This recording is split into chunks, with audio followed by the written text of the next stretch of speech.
Bonjour tout le monde. Bienvenue à la conférence de presse de la rentrée collégiale de la CSQ et de ses fédérations. Je voudrais d'abord vous remercier de vous être déplacés pour l'occasion. On va d'abord commencer par une prise de parole des intervenants qui sont ici présents. Ensuite, on passera à la période de questions tout de suite. Donc, je vous les présente. Tout d'abord, on a Éric Gingras, qui est président de la Centrale des syndicats du Québec, la CSQ. On a également Yuri Blanchette, qui est président de la Fédération de l'enseignement collégial, la FEC-CSQ. Valérie Fontaine, qui est présidente de la Fédération du personnel de soutien de l'enseignement supérieur, la FPSES-CSQ. Et finalement, Éric Cyr, qui est président de la Fédération du personnel professionnel des collèges. Sans plus attendre, je leur cède la parole. On commence par Éric Gingras. Bien, merci beaucoup. Merci effectivement de vous être déplacé. Tout d'abord, je vais commencer en souhaitant une bonne rentrée à toutes les étudiantes, tous les étudiants, beaucoup de nouveaux qui vont aller dans nos cégeps pour une première fois, qui vivent ces moments intéressants-là. Puis bien sûr, une bonne rentrée à tout le personnel aussi de notre réseau des cégeps. Juste un petit contexte, puis on le répète à chaque année. Je sais, certains nous disent que nous sommes négatifs, mais on a un contexte particulier. On a un contexte où les chiffres l'ont démontré, la vétusté de nos établissements d'enseignement, tout réseau confondu, mais plus particulièrement des cégeps, autour de 65 % ont une cote de vétusté importante. Ça, c'est un contexte qui est là, avec un manque d'investissement qui a été dénoncé, là, même depuis l'été 2024. D'un autre côté, augmentation aussi du nombre d'élèves, du nombre d'étudiants.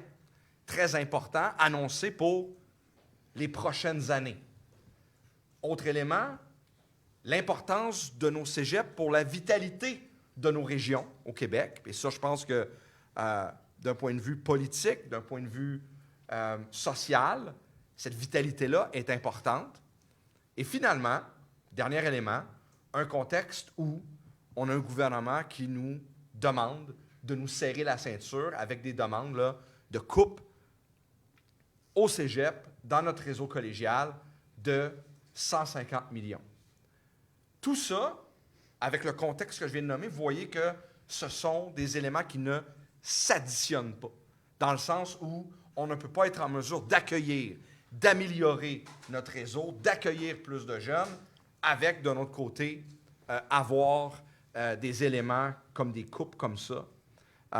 Il faut être en mesure, et c'est ce qu'on fait aujourd'hui, de tendre la main au gouvernement en disant, écoutez, ça ne fonctionnera pas.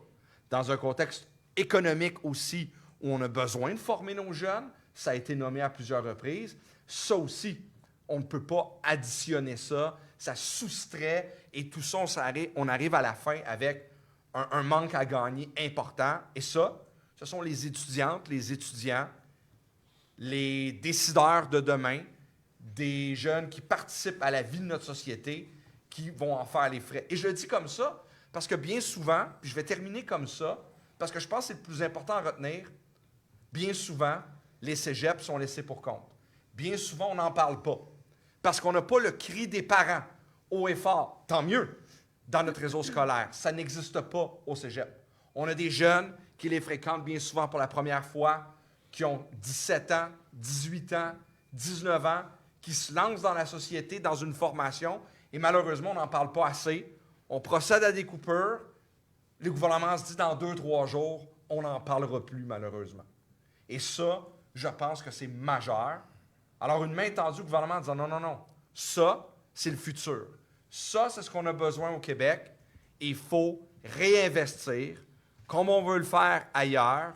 S'il y a d'autres endroits, parce que bien sûr, on est conscient de cette réalité-là financière, mais il y a d'autres endroits, plutôt que celle-là, où on peut être en mesure là, de faire d'autres choix. Alors, c'était le message que la CSQ voulait vous donner. Puis bien sûr, je vais laisser les fédérations, dont Éric Cyr, de la Fédération des professionnels des collèges de la FPPC. Merci. Bonjour tout le monde. Merci d'être là. La FPPC représente la grande majorité du personnel professionnel réparti dans 38 syndicats dans les cégeps. Nos membres vivent une rentrée pleine d'incertitudes à la suite de nouvelles coupures de postes qui s'ajoutent aux conséquences du gel d'embauche qui a lieu depuis près d'1 an. Avant l'été, les cégeps se sont fait couper 151 millions de dollars dans leur budget.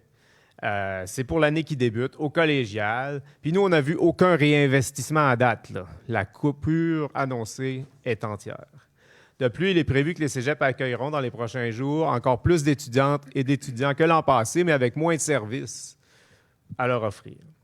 Actuellement, le résultat net de ces coupures-là dans nos 38 syndicats, c'est 91 personnes professionnelles, 91 postes ou personnes professionnelles qui ne seront plus là cette année. On constate, par exemple, pour la rentrée, moins de conseillères à la vie étudiante, de sexologues, d'orthophonistes, de conseillères aux services adaptés, de psychologues, etc., mais aussi moins de postes qui sont dits administratifs, mais qui jouent un rôle essentiel au fonctionnement des services et à la qualité des programmes. On voit que des cégeps ont fait des efforts budgétaires quand même importants pour pallier à la diminution de leur financement. Plusieurs ont dépensé leurs réserves pour diminuer les pertes d'emploi, diminuer les coupures de services. Sans ça, les postes abolis ou vacants auraient été bien plus nombreux pour le personnel professionnel. D'ailleurs, les chiffres disponibles montrent que les surplus accumulés des cégeps fondent très, très vite. Il n'en reste pas bien. Et il y a d'autres coupures annoncées par le gouvernement dans les mois à venir. Actuellement, le gel d'embauche continue dans le réseau.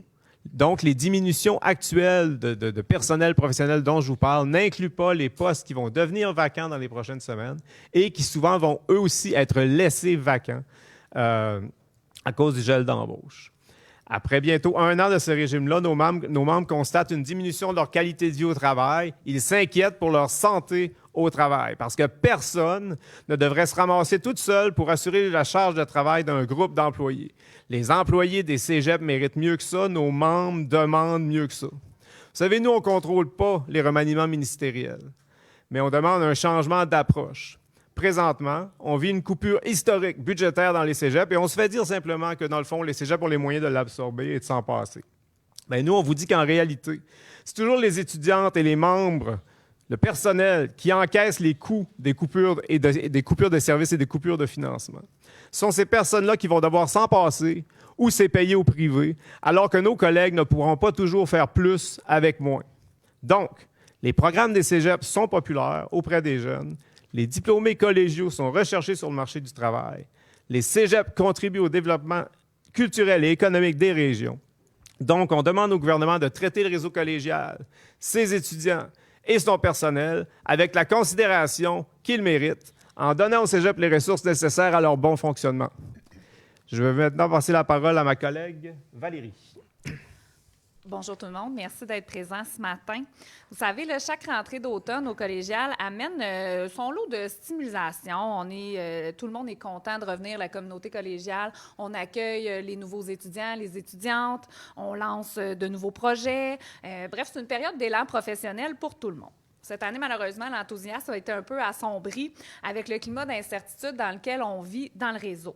Les restrictions budgétaires annoncées l'été dernier, les plafonnements des heures rémunérées, le gel d'embauche qui est arrivé au mois de novembre, puis enfin, l'annonce brutale des coupures de 151 millions est venue jeter une douche froide sur tout le réseau collégial.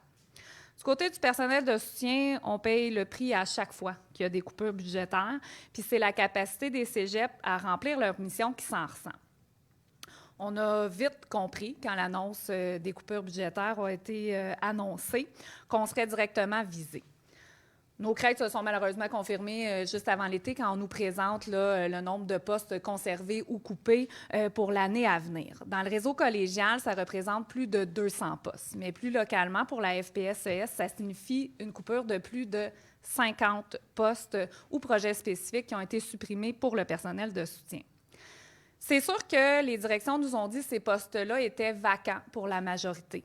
Mais on n'est pas dupes. La vacance de ces postes-là était due malheureusement au gel de recrutement. Ce n'est pas des postes qui étaient superflus. Ce n'est pas des postes qui auraient été normalement vacants au long de l'année.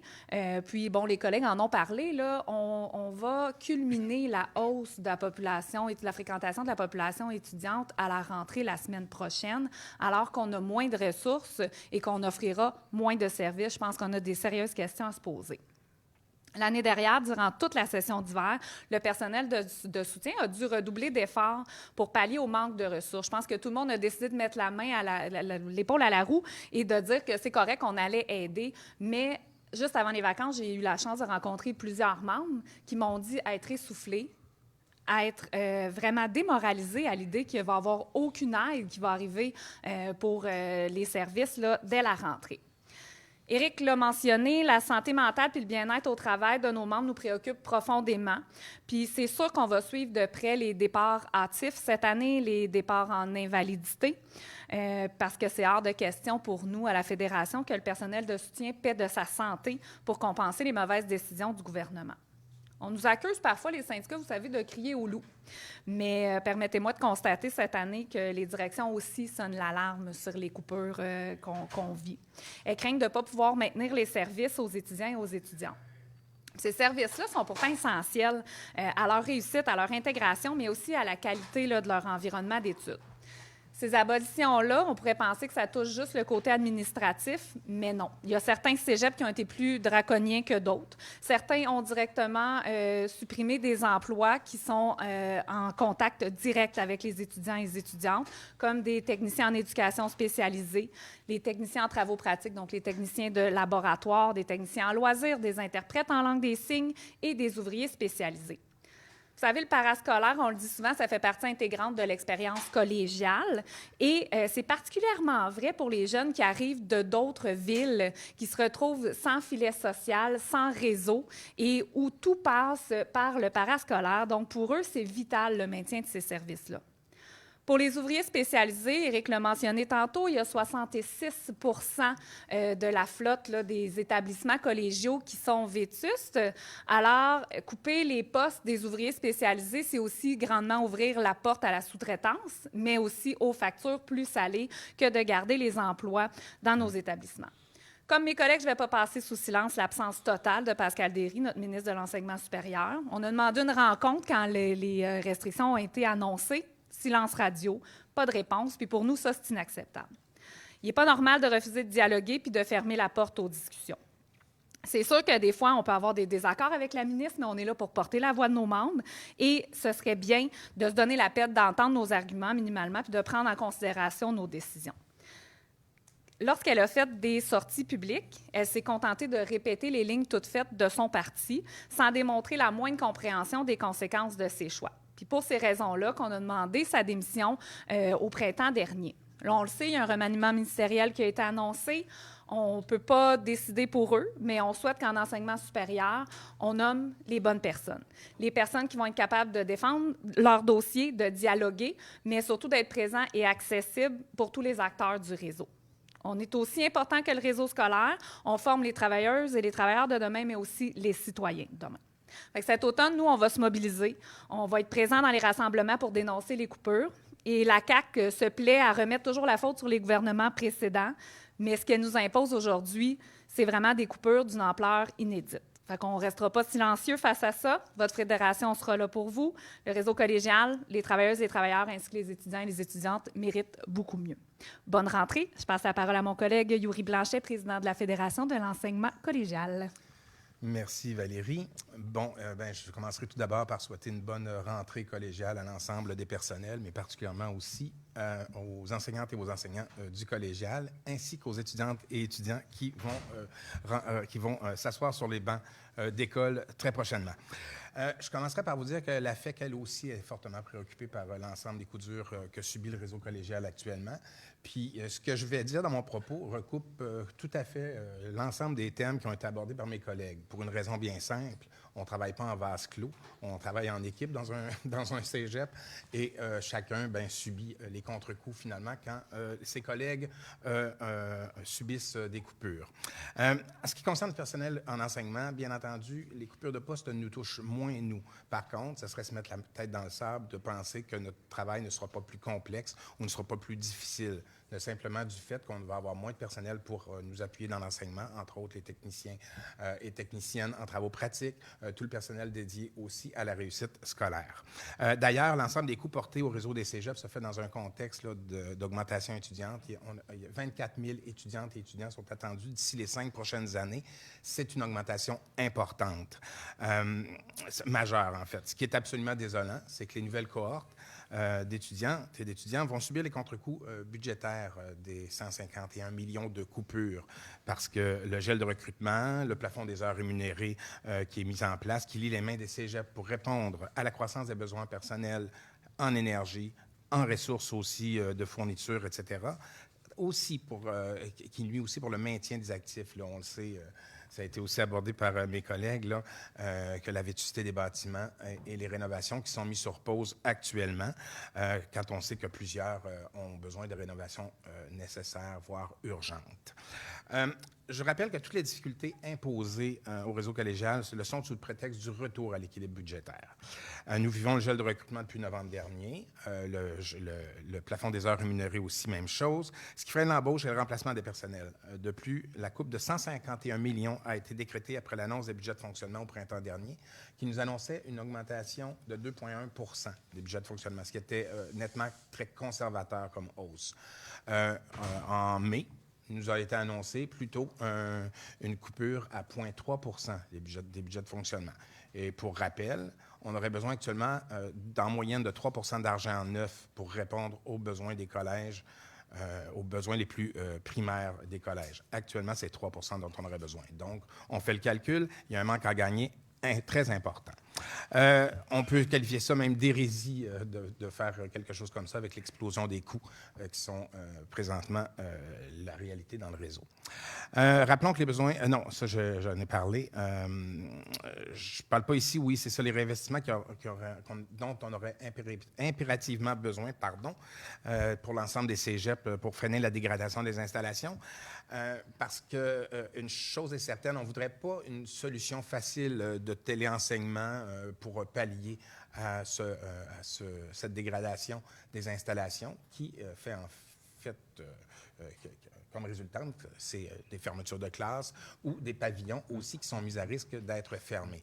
Donc, importance ici d'investissement et non pas de coupure, on le voit encore une fois. On aurait préféré, d'ailleurs, ce matin, arriver avec une bonne nouvelle et se dire le 151 millions de coupures annoncées en juin dernier a fondu, puis que finalement, bon, on a une bonne nouvelle, il y a eu un réinvestissement. Ce n'est pas le cas. C'est pour ça qu'on lance un cri du cœur aussi important. Ce qui est le plus paradoxal, je vous dirais, dans tout ça, c'est qu'au-delà de l'importance que le gouvernement doit accorder comme bon gestionnaire à l'équilibre budgétaire, il y a aussi la cohérence dont il doit faire preuve. Pour répondre aux aspirations et aux grands principes de la société, là, ici, on parle d'une société du savoir, mais aussi l'importance des diplômes supérieurs dans une société qui demande de plus en plus d'avoir des gens qui sont spécialisés. Il y a aussi le besoin ou la nécessité plutôt d'être à l'écoute de tous les personnels du réseau collégial. Je pourrais illustrer les contradictions là, ici par différents éléments. Parlons simplement, il y a eu un forum sur la recherche collégiale à l'automne dernier, et pourtant, ce sont parmi les premiers budgets qui ont été coupés dans le réseau. On a fait un beau plan aussi quinquennal sur la réussite, assorti de budgets conséquents. Qui vient à terme bientôt. Mais il n'est pas question de le reconduire, ce plan-là. Pourtant, entre vous et moi, est-ce que la réussite est réglée ou est-ce que les problèmes liés à la réussite sont réglés? Pas du tout. Ils sont toujours très présents encore, surtout suite à une pandémie qui a mis à mal l'enseignement et qui aussi fait en sorte que plusieurs étudiantes et étudiants n'ont peut-être pas eu le soutien ou en tout cas la qualité de l'enseignement dont ils auraient eu besoin. Alors, les besoins en réussite sont présents. Il y avait aussi, qu'est-ce que je voulais dire? Oui, d'une part, on met en place un comité consultatif national sur l'intelligence artificielle. Il y a un plan qui en est ressorti. Aucune ressource financière dédiée à la mise en application de ce plan-là. Alors qu'on sait très bien que c'est le sujet de l'heure actuellement. Encore une fois, dans les médias ce matin, on en parlait. Aussi, on a mis en place une loi sur la liberté académique pour les universités. Mais qu'en est-il pour les cégeps? On semble l'oublier, alors qu'il y a eu un rapport fin juin qui est sorti sur des institutions anglophones là, où on disait que ce serait impératif que d'avoir une loi sur la liberté académique au collégial. Donc, l'ensemble de la situation périlleuse dans laquelle le réseau collégial est plongé ne serait pas arrivé si des choix budgétaires éclairés avaient été faits par ce gouvernement, au lieu de se couper de ressources financières. Là. Puis on le sait de toutes sortes, hein, par le choix d'investissements discutables, entre autres. Dernier en date, soit la décision d'octroyer 275 millions pour des études, encore le troisième lien, mais si cet argent-là avait été mis dans le réseau collégial, on ne serait pas ici ce matin en train de se plaindre d'un manque d'argent. Les problèmes seraient réglés et en plus, on aurait l'argent qu'il faut pour rénover. Fait qu'on va se le dire, il y a quand même ici des choix qui sont très discutables qui ont été faits par notre gouvernement. Je terminerai aussi, moi aussi, en parlant du remaniement ministériel possible. Bien entendu, on sait que tous les ministres sont présentement peut-être à risque d'être changés. Nous, on souhaite que, si c'est le cas pour l'enseignement supérieur, que la nouvelle personne qui sera nommée ministre soit à l'écoute de tous les personnels et entende bien les besoins du réseau, mais aussi une chose, c'est que cette personne-là défende bec et ongle auprès du Conseil des ministres et du premier ministre le réseau collégial. Les cégeps méritent mieux. Merci. Merci beaucoup pour vos interventions éloquentes. On va maintenant passer à la période de questions, en commençant par les questions en français. Est-ce qu'il y a des questions? Oui, vas-y. Monsieur Gingras, vous qui représentez à la fois le primaire, secondaire et cégep, à quoi vous attribuez le fait que le gouvernement a réinvesti au primaire secondaire, mais pas au cégep? J'ai un peu dit dans mon introduction, les cégeps sont souvent laissés pour compte. Laissés pour compte par nos gouvernements. On le voit avec l'exemple de notre ministre qui est présente pour aller parler aux jeunes, etc., mais pour défendre le réseau, pour dialoguer avec nous, très peu présente, on l'a mentionné. Mais aussi parce que le gouvernement sait très bien que lorsqu'on fait une coupe, lorsqu'on fait des coupures au cégep, ça ne soulève pas la même grogne. Pourquoi? Parce que la composition de la clientèle, c'est pas un terme que j'apprécie, mais pour le besoin de la discussion, nous dirons, la clientèle, n'amène pas cette grogne-là. Vous savez, on a 17 ans, on a 18 ans, on a 19 ans. Bon, nos parents se sont bien occupés de nous au secondaire puis au primaire. On fait plus de lunch quand on va au cégep. On est moins présent, puis c'est correct. On laisse les jeunes faire leur travail puis être en mesure de se débrouiller, d'aller chercher l'aide dont ils ont besoin. Et quand on a 17-18 ans, bien souvent, on est concentré sur ce qu'on fait, puis on n'a pas cette grogne-là que les parents ont ressenti, que les groupes de la société civile ont ressenti au Québec. Puis aussi, il y en a un peu moins. Hein? On a 200 quelques mille étudiantes au cégep. On est davantage autour du million, hein? Puis avec tous les parents qui sont autour. Donc, et après ça, je vous dis, est-ce que c'est faux de prétendre que le gouvernement savait très bien qu'en maintenant le 150 millions, on n'allait pas avoir cette grogne-là? Notre prétention, c'est que c'est effectivement le cas. Mais c'est pour ça qu'on est là. C'est pour ça que des fois, on est négatif. Puis qu'il faut dire les choses. Puis dans ce cas-ci, il faut réveiller tout le monde. Parce que si on veut de la main-d'œuvre, si on veut être en mesure d'expliquer ce qui se passe, il faut parler de ce qui ne va pas bien. Et ça, c'est pas être négatif, c'est dire non, ça ne va pas bien, il faut réinvestir. Zachary Coudreau du Devoir. J'avais quelques questions. Peut-être d'abord pour M. C. sur les 91 postes qui ne seront plus là cette année. Est-ce qu'on a une idée, c'est quel pourcentage de tous les postes? Oui, c'est environ quelque part autour de 5 là, au total. Bien sûr, ce sont les postes dans nos 38 syndicats. Il y a 48 cégep au Québec. Là. Il y aurait peut-être une petite règle de 3 à faire parce qu'on peut présumer que ça se ressemble ailleurs. On attendait pas mal pire que ça, quoique c'est très, très important comme perte, là, parce que c'est des services que les jeunes n'auront plus pour diplômer. Mais comme je disais tout à l'heure, je pense qu'il y a plusieurs cégeps qui ont utilisé des surplus accumulés qui n'existeront plus dans l'avenir pour avoir un peu moins de coupes de services. Question pour vous. Je me souviens pas du chiffre exact que vous aviez donné, mais si vous pouviez le relativiser pour nous. Je ne l'ai pas calculé, effectivement, en pourcentage. Là. Au collégial, nous, on représente environ 3000 personnes, mais bon, ça recoupe toutes les personnes occasionnelles et tout. Il faudrait que je fasse le calcul avec mes postes seulement, mais grosso modo, moi, j'irais avec au moins un 2 là, de mes postes de personnel de soutien. La croissance du nombre d'étudiantes, je sais que la Fédération des cégeps va probablement faire sa tournée d'ici une semaine ou deux pour l'annoncer, mais est-ce qu'on a une idée de, parce que ça avait été une hausse record l'an dernier, est-ce qu'on a une indication que ce sera la même chose cette année? Les chiffres qui avaient été annoncés, c'était pour les 5 prochaines années. Ouais, c'est ça. Et pour les 5 prochaines années, 24 000 pour les 5 prochaines années. Maintenant, comment ils se répartissent, effectivement, la Fédération des cégeps pourra vous donner le chiffre cette année, mais c'est quand même, on devrait être fiers, heureux de ça, de cette augmentation. C'est bon pour nos régions, c'est bon pour la vitalité. Et le pire des scénarios, c'est celui de couper. Parce que ça veut dire qu'on ajoute un nombre d'étudiants qui peut-être n'auront pas les services, donc ne resteront pas, ne seront pas en réussite. Donc, c'est quand même majeur qu'au Québec, on fasse comme si ça n'existait pas, ça, quand vient le temps de parler des cégeps. Que ça, là, c'est comme si c'était juste un petit encart quelque part, mais l'important, là, c'est de couper 150 millions parce qu'on a un rééquilibre budgétaire. Je rappelle que, bon an, mal an, le gouvernement investit dans les entreprises, et je ne dis pas qu'il ne faut pas le faire, mais investir autour de 14 milliards en subventions, toute entreprise, annuellement, c'est un choix. Je dis juste que c'est un choix. Quand les chiffres officiels vont sortir, on va avoir une réponse de l'ampleur de la coupure, là, parce que les postes disparus vont rester vacants, puis il va y avoir plus d'étudiants que l'année passée. Donc, l'impact réel, on va le connaître à ce moment-là sur les services.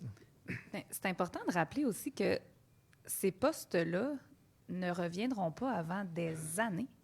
Lorsqu'on a subi les coupures là, du côté du gouvernement libéral en 2011-2016, ça a pris plusieurs années avant qu'on vienne à bout de ravoir ces postes-là. Donc, une fois le gel d'embauche levé par le gouvernement, ça ne veut pas dire que les cégeps vont tout de suite réouvrir ces postes-là. Donc, l'impact sur les étudiants et les étudiantes sera sur plusieurs années.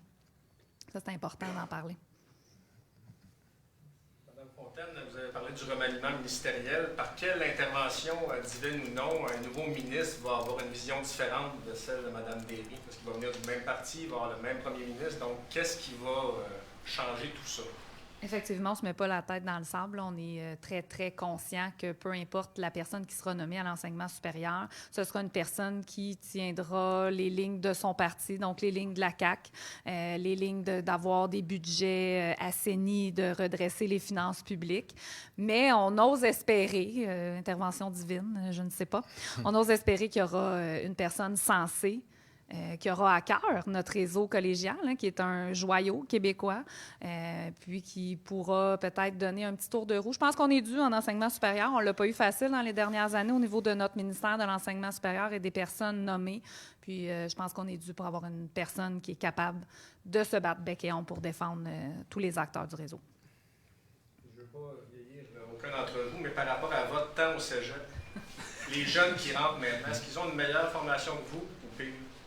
D'après vous? Bien, comme si je peux me permettre de débuter là-dessus, après ça, mes collègues pourront parler un petit peu plus de terrain. Là.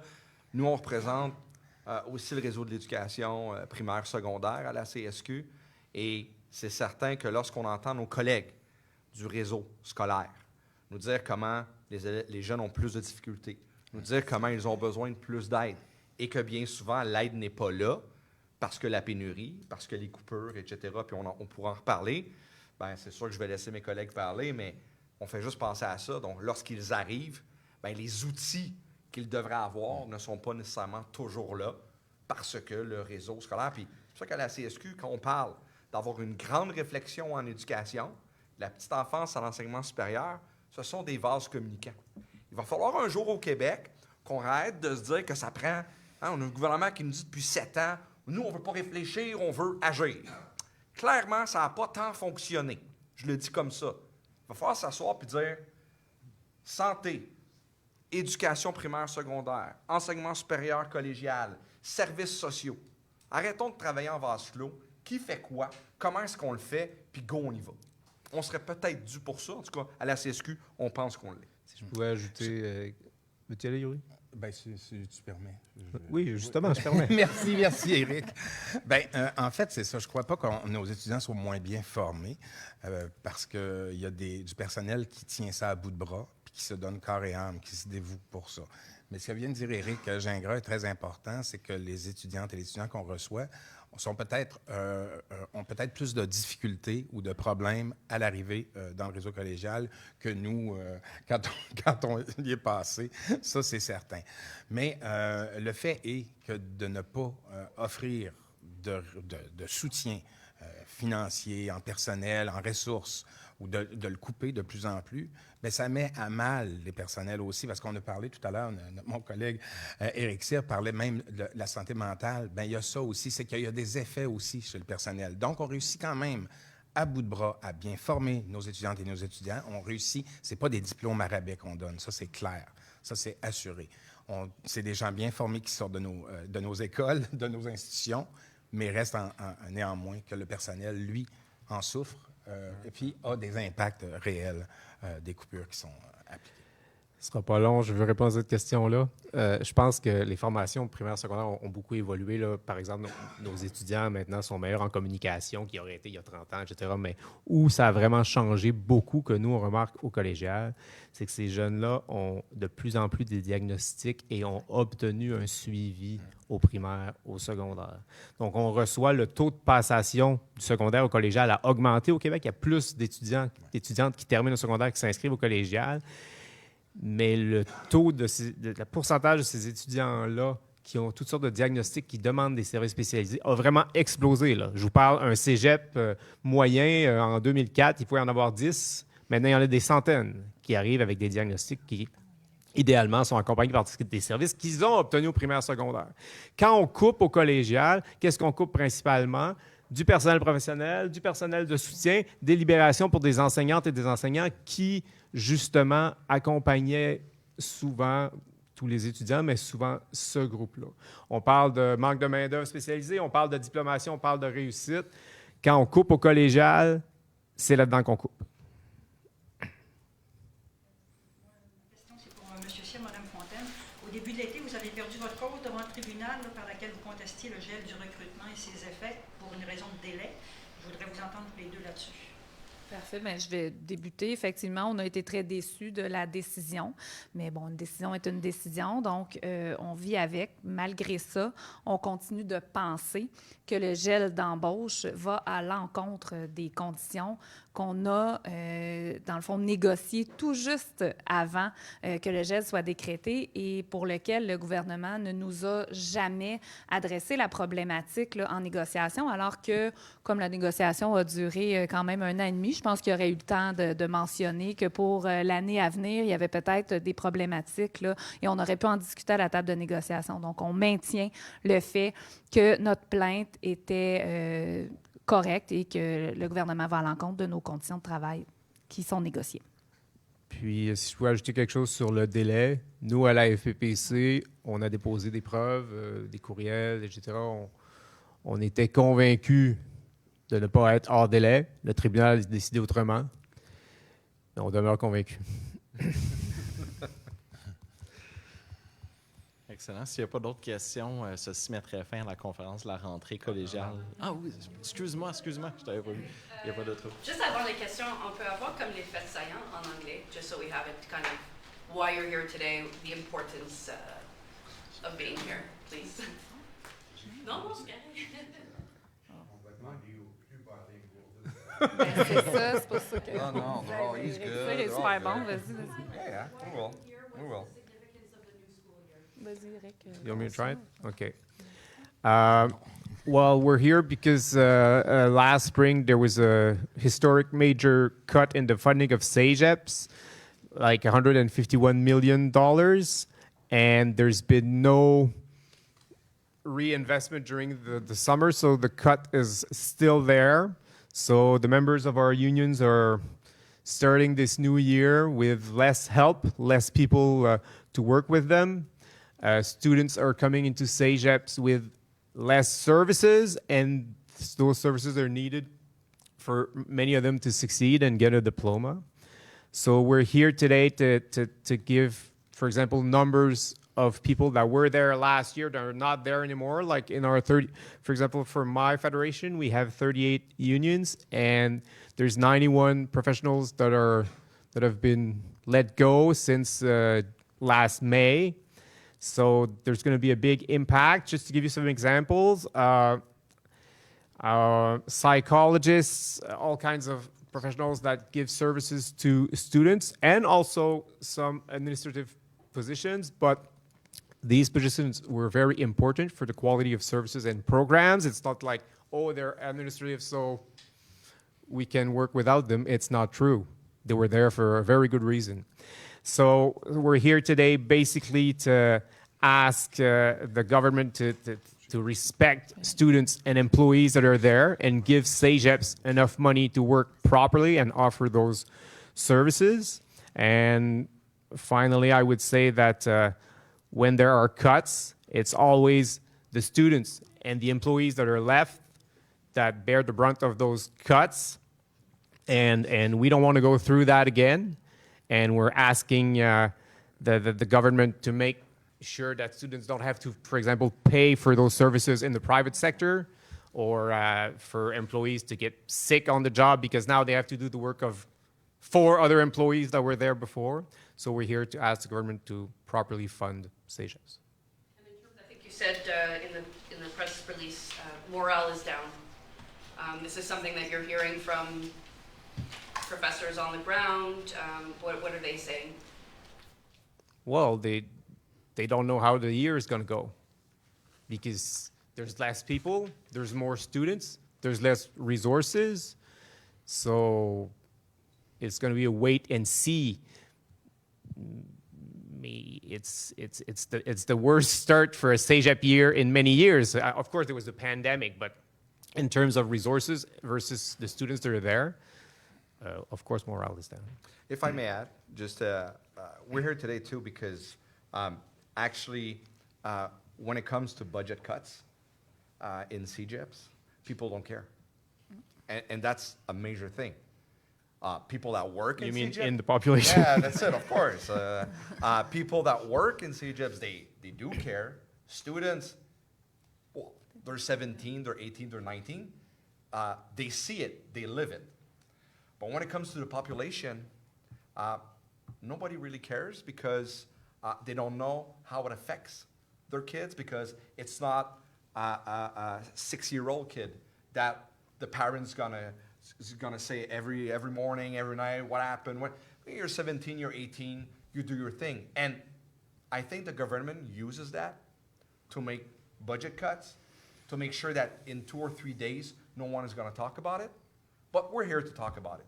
And that's the major thing. And that's something really, I think, a bit weird in Quebec, because you talk about how important it is to have more money in primary schools and high schools.